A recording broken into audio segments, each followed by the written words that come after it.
à mon tour de vous poser une question. Vous avez un commentaire sur le décès, la disparition de cette immense figure mondiale.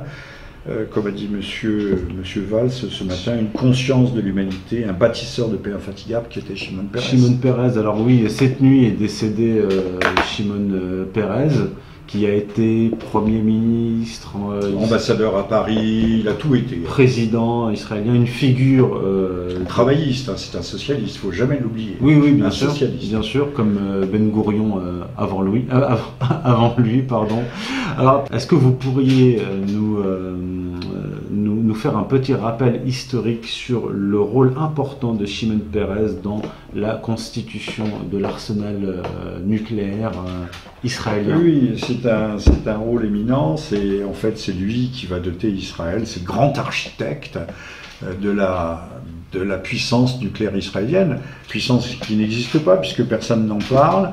Les Israéliens n'ont pas ni signé, ni encore moins ratifié le traité de non-prolifération, donc on ne leur cherche pas des coups dans la tête comme on l'a fait pendant 10-15 ans et plus avec l'Iran, dont ils n'ont de compte à rendre à personne puisque leur programme n'existe pas, mais tout le monde sait qu'il y a entre 200 et 300 têtes nucléaires.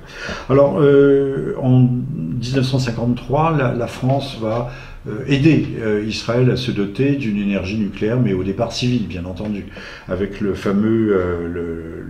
fameuse centrale de Dimona. Et puis les choses vont se gâter après 67 et la guerre des 6 jours, Israël n'est pas agressé, c'est Israël en tout cas qui lance une guerre, comme on dit aujourd'hui, préventive. C'est préventive en français, préemptive dans le globish que nous parlons tous. À partir de là, De Gaulle, qui a mis l'embargo sur les armes contre ce pays sûr de lui et dominateur, c'est une conférence de presse de décembre 67, a mis l'embargo sur la coopération nucléaire, qu'on appelait atomique à l'époque, et donne des ordres extrêmement précis. Ces ordres vont être contournés, transgressés, subvertis par tout son entourage, et surtout par les sayanim, c'est-à-dire les gens à double casquette, pas à double nationalité, à l'époque ça ne se faisait pas, mais qui pullulent, qui prolifèrent dans l'entourage de Gaulle, qui n'avait pas compris qu'il n'était pas le monarque républicain qu'il croyait être. D'ailleurs, il va s'en apercevoir un an plus tard, en 68, et il disparaîtra en 69, comme chacun sait. Donc, à partir de là, Shimon Peres, j'ai oublié de mentionner que c'était un prix Nobel de la paix. Ah oui, on a tendance à l'oublier. Qu'il a, avec Begin, partagé avec Begin et Arafat. C'était les accords d'Oslo, c'est ça? Oui. Pour les accords d'Oslo. Donc ce grand bâtisseur de paix infatigable est l'homme qui, en fait, en sous-main, et ça, j'ai pas vu les dépêches d'agence ce matin, surtout pas l'AFP, nous rappeler que c'est lui qui a été, avec une main de fer, le maître d'ouvrage de cette capacité nucléaire.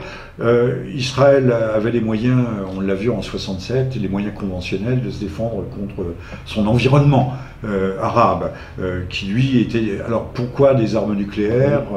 Il n'y avait pas de dissuasion, il n'entrait pas dans la logique de la dissuasion qui pouvait opposer les deux blocs Est et Ouest à la même époque. Bon, personne ne remet cela en question.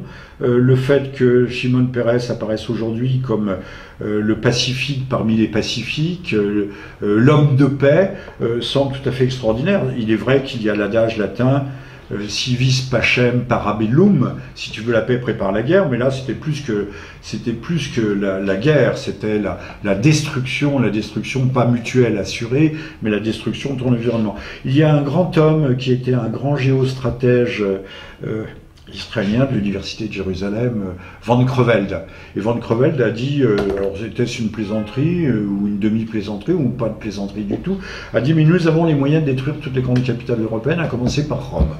Il l'a dit en 2002. Alors on a les sources. Hein. C'est le projet Samson. C'est le projet Samson, voilà, c'est le projet Samson.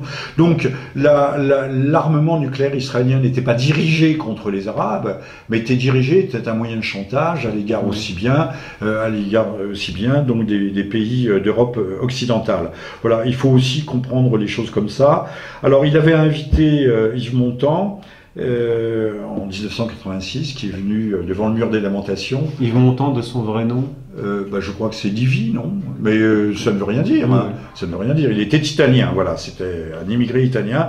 En 86, Montand va chanter devant le mur des lamentations. Et en 2008, le premier président israélien à se rendre en Europe et en France sera Shimon Peres, à l'invitation de M. Sarkozy. Ça mérite d'être rappelé quand même. Oui. Ça mérite. Donc c'est infatigable bâtisseur de la paix qui a doté Israël d'une capacité nucléaire suffisante pour détruire la moitié de l'Europe. Oui, bâtisseur pour la paix, et comme l'a dit Manuel Valls, mais si on voit le résultat, c'est-à-dire les conséquences directes dans le voisinage d'Israël, on peut conclure que... Oui, c'est le chaos partout. Mais on pourrait ajouter aussi que M. Peres ayant été Premier ministre, puis président, en tant que Premier ministre, il a une responsabilité dans la colonisation de la Cisjordanie. Cette colonisation qui gangrène, qui dépouille discrètement les Palestiniens du territoire qui aurait pu leur échoir le cas échéant.